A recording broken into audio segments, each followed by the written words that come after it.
Good morning, welcome to CATEX TV. My name is Frank Fortunato. Today is Monday, August 6, 2012. Well, there is some tropical storm activity brewing, finally, one would think. Tropical storm Ernesto is plodding westwards through the Caribbean today. It's on track to hit Yucatan, Mexico sometime later this week.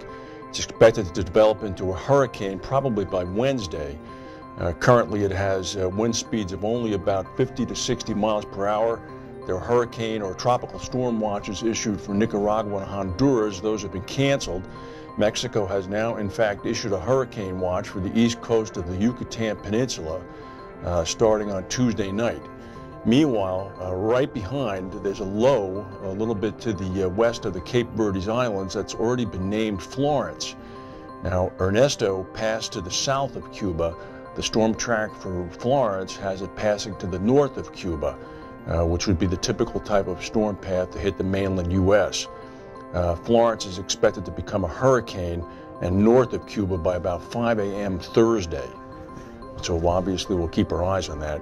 Berkshire Hathaway, Warren Buffett's publicly traded company, reported after the market closed on Friday, and their insurance operations reported premiums of about $16.5 billion for the first half of this year. It's a little bit higher than last year. Their losses, of course, declined to $9.35 billion from $12.4 billion. Geico saw premiums increase by about $600 million, but the underwriting gain fell from $496 million down to $280 million. General Re, the big reinsurance arm, reported earned premiums up at about $200 million, up to $2.9 billion. They saw an underwriting gain of $219 million compared with a loss of $194 million for last year. Insurance underwriting in total swung to a $673 million profit. This is overall for all of the Buffett Empire companies, a $673 million profit compared to an $828 million loss last year. So that, was a nice addition to Berkshire's bottom line. Speaking of profits, Bermuda-based insurer Catlin swung back to a profit as well for the first 6 months of 2012, obviously helped by a sharp drop in natural catastrophe claims. They're the operator of the biggest syndicate of Lloy'd's. They made a pre-tax profit of $231 million in the first half. Last year, they lost $201 million in the first half. Analysts had been expecting a profit of $212 million, so they exceeded that very nicely. Meanwhile, China is now bracing for a record third typhoon in a week. This is after two powerful storms struck its eastern coast over the weekend, leaving at least 14 dead. Over 1.25 million people have been evacuated. Shanghai has been ordered to remain on watch. They may have to move as well. Seoul and Damri hit, and now Typhoon Haikui is heading toward them.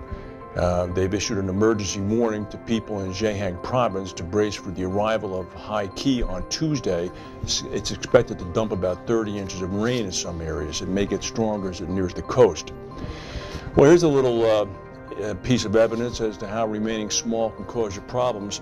There are a number of mutuals, actually quite a number of them throughout the United States that have been there for many, many years. In this case, German Mutual is located in Ohio. It's been in business for 143 years.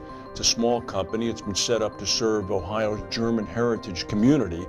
It enjoys a long-standing market presence and has traditionally performed very well.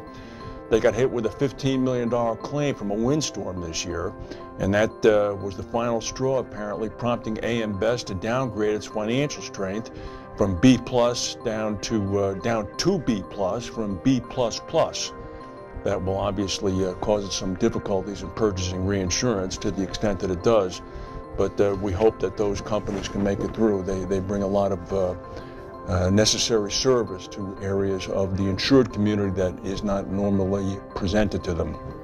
The fallout from the Christchurch, New Zealand earthquakes continue.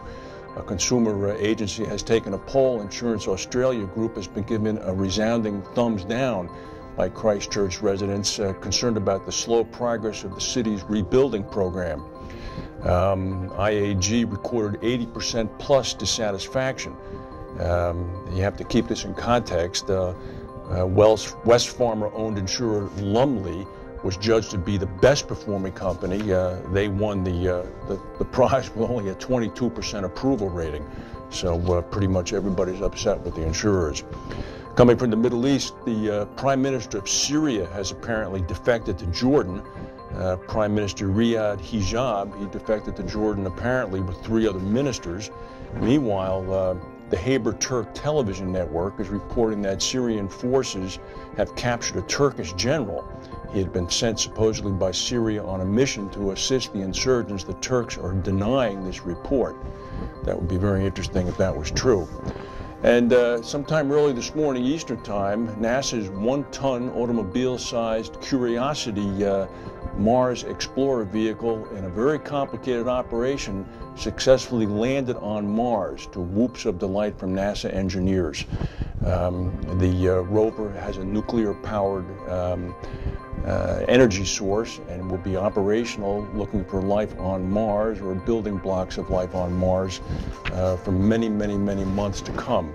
It's already begun to transmit back its first TV pictures. President Obama called the Jet Propulsion Laboratory and NASA teams this morning, congratulating them.